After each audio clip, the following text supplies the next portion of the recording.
In July of 1969, Neil Armstrong became the first man to set foot on the moon. Or did he? Television during the 1960s was thriving, and everyone was able to turn on a screen and be able to see what was happening halfway across the world. Now, some were astonished at the historical event taking place right in front of their eyes during the moon landing, while others became extremely skeptical. Why wasn't there a giant crater where the lunar landings had landed? Why was a flag blowing in a non-existent breeze? And why were shadows appearing perpendicular with each other rather than parallel? The government, as we know it, does not give factual information 100% of the time, and skeptics to this day still doubt the moon landings of 1969. They doubt the moon landings due to the United States' keen attempt to beat the Russians in the space race, the botched filming strategies within the moon landing hoax, and NASA's cover-up of the critiques because of the hoax. What better reason than the space race of the 1960s that sent a man on the moon?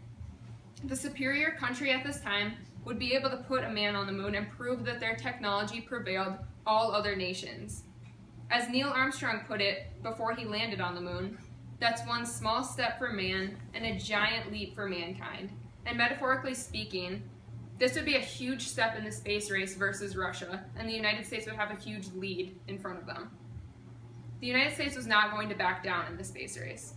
The space race began with the launch of Sputnik in 1957, which was the world's first artificial satellite. And the United States took this as a source of fear and danger, because if the Soviet Union could launch a satellite into space, then they might be able to launch nuclear missiles right into our backyard. This launch was quickly followed by 2 other satellites, one even carrying a dog. And the United States was fearful of this because the Soviet Union was able to launch a living creature into space and get it back safely. And they were starting to realize that they were falling very, very far behind in the space race. On May 25th, 1961, President Kennedy stood before Congress and he delivered one of the most historical speeches of the time. He needed money for the space race and he was going to do anything he could to receive it. According to the JFK Library and Museum, Kennedy stated that he believes that this nation should commit itself to achieving the goal before this decade is out of landing a man on the moon and returning him safely to the Earth. No single space project in this period of time will be more impressive to mankind or more impressive for the long-range exploration of space. Kennedy was determined to win, the government was determined to win, and the easiest way to carry out this task would be to fake the moon landing once and for all. Now, some might argue that the space race was not Nixon, President Kennedy, or President Lyndon B. Johnson's main priority in the 1960s. After all, they did have to focus on the civil rights reform, the major Vietnam War, and the Cold War at this time. Yes, these did all add up to major platforms that the presidents had to focus on, but the moon landing was a war within itself. The moon landing crisis was overt, and the 2 countries were fighting for dominance within the arms race, as well as military dominance. The staff of the History Channel states that by landing a man on the moon, the United States effectively won the space race that had begun with Sputnik's launch in 1957.